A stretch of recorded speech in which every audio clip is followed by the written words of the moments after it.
नमस्कार, मैं हूं सोनी और आप देख रहे हैं एक्सप्रेस न्यूज भारत। आरको पैलेस जयपुर में जन आंदोलन द्वारा एक प्रेस कॉन्फ्रेंस का आयोजन किया गया, जिसमें 36 संगठनों ने भाग लिया। बता दें कि इस कॉन्फ्रेंस में जुनैद नासिर हत्याकांड का विरोध किया गया।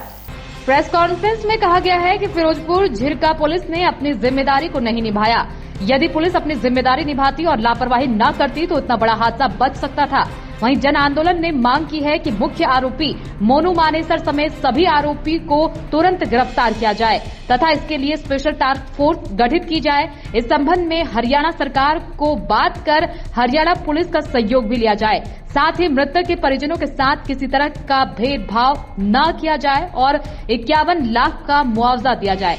दोनों परिवार के एक सदस्य को सरकारी नौकरी दी जाए। साथ ही दोनों मृतकों के बच्चों को मुफ्त शिक्षा का प्रबंध किया जाए। पीड़ित परिवार तथा घटना के सभी गवाहों को सुरक्षा प्रदान की जाए। राजस्थान एवं मेवात इलाके में आए दिन गौ तस्करी के नाम पर हत्या की जाती है। इस पर खड़ा फैसला लिया जाए। इस मौके पर तमाम संगठनों के पदाधिकारी एवं शहर के गणमान्य लोग मौजूद रहे। अब्दुल लतीफ आरको, दलित मुस्लिम एकता मंच का अध्यक्ष। ये जो आज प्रेस कॉन्फ्रेंस रखी गई है, इस प्रेस कॉन्फ्रेंस की जो वजह रही है वो राजस्थान में जो घटनाएं घटी रही हैं उसमें इंसाफ नहीं मिल रहा है। उसमें इंसाफ मिलना चाहिए। हम इंसाफ की मांग करने के लिए सभी संगठन, तकरीबन 28 संगठनों ने आज सामूहिक रूप से ये तय किया है कि हम सोई हुई सरकार को जगाएंगे। अगर हमें इंसाफ नहीं मिला तो एक बड़ा आंदोलन करेंगे। कब बड़ा आंदोलन करने की चेतावनी दी आपने सरकार को? बड़ा आंदोलन चेतावनी बिल्कुल हम बहुत जल्दी तारीख देंगे। हमने उनसे मांग की है कि वो हमें टाइम दे, लेकिन उन्होंने अभी तक हमें टाइम नहीं दिया। जब वो मिलना ही नहीं चाहते हैं तो हम एक बहुत बड़ा आंदोलन पूरे राजस्थान लेवल के ऊपर इस मैटर को लेकर के जल्दी करने वाले हैं, जिसकी इत्तला आपको दे दी गई है। ये संयुक्त जन आंदोलन राजस्थान के बैनर तले, जिसमें तमाम जो राजस्थान के जो जिम्मेदार जो संगठन है, सामाजिक और राजनीतिक संगठन, उनकी संयुक्त रूप से आज की ये प्रेस कॉन्फ्रेंस है। प्रेस कॉन्फ्रेंस का मूल मकसद जो भरतपुर के कामा में घाटमिका में जो घटना हुई, जुनैद और नासिर की जिस तरीके से ब्रूटल तरीके से पहले उनके साथ में मारपीट की जाती है और फिर तथाकथित उन गोरक्षकों के द्वारा उनकी हत्या कर दी जाती है। और हत्या करने के बाद में यानी कि एक तरह से जिस प्रकार से यानी कि एक तरह से वो अपना संगठन तथाकथित जिन संगठनों से वो बताते हैं और पुलिस प्रशासन है वो मुख्य दर्शक बनी हुई रहती है, तो ये बड़े अफसोस की बात है कि यहाँ पर लॉ एंड ऑर्डर नहीं है, कानून व्यवस्था नहीं है। एक तरह से जंगल राज हो गया है और इन अपराधियों का दुस्साहस इतना बढ़ गया कि पुलिस प्रशासन है या जो राजस्थान जो सरकार है वो उनके ऊपर अंकुश लगाने में नाकाम है, वो साबित हो रही है। तो ऐसी स्थिति में हमारी ये मांग है राजस्थान सरकार से कि जो कन्हैया प्रकरण में आपने जो स्टेटमेंट दिया राजस्थान के मुख्यमंत्री जी, ये आपको शर्मसार, ये राजस्थान की जनता के लिए शर्मसार बात है, एक शर्मनाक बात है कि आप एक तरफ जो है उसको अलग घटना बताते हैं और यहाँ पर अलग घटना बताते हैं। यहाँ पर दलित, आदिवासी और ये जो अल्पसंख्यक वर्गों के लोगों के साथ में जिस प्रकार से ये अन्याय और अत्याचार हो रहा है, ये जो है समाज है वो सहने वाला नहीं है। आने वाले विधानसभा चुनाव में आपको इसका माकूल जवाब दिया जाएगा और अभी संभावित है कि हम 19 मार्च को एक बड़ा जो जन आंदोलन है वो यहाँ पर जयपुर में हम करेंगे और सरकार जो सो रही है उसकी सोई हुई जो नींद है वो जगाने का काम हम करेंगे। धन्यवाद। पूरा नाम बताएं। मैं डॉक्टर दशरथ नूनिया, प्रदेश अध्यक्ष आम्बेडकर पार्टी रही है। सरकार जो है एक इनके खिलाफ कार्रवाई नहीं कर रही है। उसका नतीजा ये है कि भरतपुर की घटना के बाद अभी 3-4 दिन पहले निवाई के अंदर भी ऐसी घटना घटित हो चुकी है, जहां 3 गाड़ियों के अंदर बंजारा जाति के लोग जो पशुओं का व्यापार करते हैं वो गाड़ियों में पशु भर के ले जा रहे थे।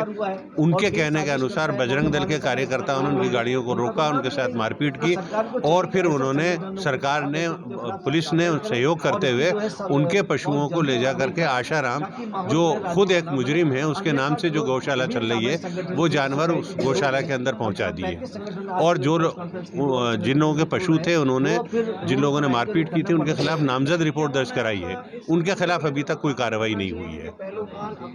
तो हम ये चाहते हैं कि सरकार जो है अपनी जिम्मेदारियों को पूरा करे और सामाजिक संगठन यहाँ 35 हैं, उन्होंने समय मांग रहे हैं, तो बैठ करके इनके साथ वार्ता करें ताकि प्रदेश का अमन चैन और भाईचारा कायम रहे। काम कर रहे हैं, उनको लगता है कि ऐसे करने से हमारे कहीं ना कहीं नंबरिंग बढ़ेगी, हमारी कहीं पोस्ट मिलेगी, जिसे सरकार। देखिए, हमारा जो आंदोलन होगा वो इस वजह से नहीं होगा कि इलेक्शन करीब है या हम इस इशू को इलेक्शन से कोरिलेट नहीं करना चाहते। ये इंसाफ का मसला है, इंसानियत का मसला है, इसको इसी चश्मे से हम देखते हैं। अब अगर कानून मतलब इलेक्शन नहीं भी होते और अगर सरकार का यही रवैया रहता, और इससे पहले भी हमने इलेक्शन नहीं था, अकबर खां का मसला हुआ, उमर का मसला हुआ, आपके दूसरे जो इश्यूज़ हुए हैं उनके ऊपर हमने जब भी घटनाएं हुई हैं वो उन घटनाओं के ऊपर हमने प्रतिक्रिया भी दी है और उसके खिलाफ हमने जन आंदोलन भी चलाए हैं। तो हमारा जो जन आंदोलन है वो इलेक्शन को सामने रख करके नहीं है। हाँ, ये ज़रूर है कि अगर सरकार अपनी जिम्मेदारियों को पूरा नहीं करेगी तो उसका असर इलेक्शन के ऊपर भी पड़ेगा। देखिए, आपकी जो मांग है, अगर सही टाइम पर नहीं मान ली जाएगी तो आपका जो विरोध प्रदर्शन रहेगा किस तरह से रहेगा? देखिए, हमें तो पहले उम्मीद है कि चूँकि सरकार भी संवेदनशील है और उनको दिखाना चाहिए, जैसे कि मुख्यमंत्री जी खुद इस तरह के असामरिक तत्व हैं या जो इस तरह के नफरत फैलाते हैं, और उनके जो सर्वोच्च जो नेता हैं, आप चाहे खड़गे साहब और राहुल गांधी तो यात्रा कर रहे हैं, तो उनको चाहिए कि जो राहुल गांधी एक प्रेम का संदेश देना चाहते हैं, आपसी समानता और भाईचारे का संदेश देना चाहते हैं, किसी के साथ हक इंसाफ़ी जो है पूरी तरह हो, नाइंसाफ़ी ना हो, तो कम से कम उन्हीं पार्टी के एक राज्य के मुख्यमंत्री अशोक गहलोत को तो उस पर अमल करना चाहिए, ताकि उनका पार्टी का, उनके सर्वोच्च नेता का अच्छा सही ईमानदाराना मैसेज जाए। ऐसा ना लगे कि कम से कम इनकी कथनी करने में फ़र्क ना है। अब सवाल ये है कि जो कानून बने हुए हैं उनका सख्ती से पालना की जाए। जिन लोगों के नाम FIR हुई है और जो साजिश करता है, जैसे अक्सर मोनू मानस, तो उनके ऊपर एक्शन होना चाहिए और वो प्रत्यक्ष में दिखना चाहिए। दूसरा, राजस्थान सरकार एक नज़रिए से देखे। वो जब मुसलमानों और दलितों के साथ कोई घटना घटती है तो तब उनका नज़रिया दूसरा होता है, जब हिंदूवादी ताकतों के साथ कुछ होता है तो तब दूसरा नज़रिया होता है, और कंपनसेशन में भी ज़बरदस्त भेदभाव किया जाता है। तीसरा, अब तक जितनी घटनाएं हुई हैं जिसमें लोग मारे गए हैं, जान से गए हैं, उनके परिवारों का क्या हशर हुआ है, उनके सुरक्षा के जो सवाल हैं, उनके बच्चों की शिक्षा दीक्षा का जो सवाल है, वो सरकार को अपनी प्राथमिकता पे लेना चाहिए और उसके लिए कोई नीति घोषित करनी चाहिए। जी, मैं बस यही कहना चाहूँगी कि कांग्रेस पार्टी का जो स्वरूप है पूरे इंडिया में, वो धर्मवाद के ख़िलाफ़, जातिवाद के ख़िलाफ़ और एकता भाईचारे का है। अभी जो पैदल यात्रा भी निकाली राहुल जी ने जनता को एक करने के लिए, तो अगर पार्टी के एक बड़े लीडर तो निकाल रहे हैं ऐसी यात्रा, और वहीं उन्हीं की पार्टी के एक मुख्यमंत्री जी दोहरी नीतियां अपना रहे हैं धर्मवाद के ऊपर। जी, राहुल गांधी, प्रियंका गांधी किसी भी कांग्रेस की लीडरशिप की तरफ से कोई ट्वीट तक नहीं किया गया इस मामले में। वही तो मेरा सवाल है ना कि आखिर आप क्या करना चाह रहे हैं? आप पर्दे के पीछे कुछ और नज़र आते हैं, पर्दे के सामने कुछ और नज़र आते हैं। तो आपने क्या अल्पसंख्यकों को सिर्फ वोट की डालने की मशीन बना रखा है क्या?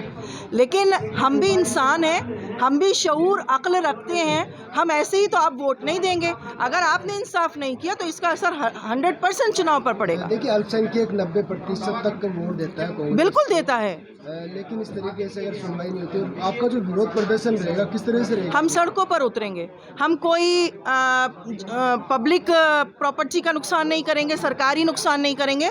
हम तो अहिंसा के पुजारी हैं। हम पब्लिक पूरे बिल्कुल जैसे ही NRC और किसान आंदोलन हुआ था उसी तर्ज के ऊपर हम सड़कों पर उतरेंगे, खाली नासिर जुनैद को इंसाफ दिलाने के लिए नहीं बल्कि आने वाली नस्लों को भी सुरक्षित करने के लिए हम सड़कों पर उतरेंगे। महिलाएं भी साथ रहेंगी? बिल्कुल, महिलाएं, बच्चे, बुजुर्ग, जवान सब साथ रहेंगे। और एक चीज़ और जो मुझे एतराज़ भी हुआ था, फर्स्ट इंडिया न्यूज़ में उसको मुसलमान कहा गया था। अभी जो हमारी मीटिंग हुई थी तो उसको उन्होंने जब दिखाया स्क्रीन पर तो ये कहा कि मुसलमानों ने, ये जो संगठन यहाँ बैठा है ये मुसलमान संगठन नहीं बैठा है, 35 संगठन हैं जिसमें हिंदू भी हैं, आदिवासी भी हैं, दलित भी हैं और अल्पसंख्यक भी हैं। तो ये हमने जो मोर्चा बनाया है ये सबको मिलाकर बनाया है, क्योंकि हमारा हिंदुस्तान सबको मिलकर बना है, किसी एक समुदाय से नहीं बना।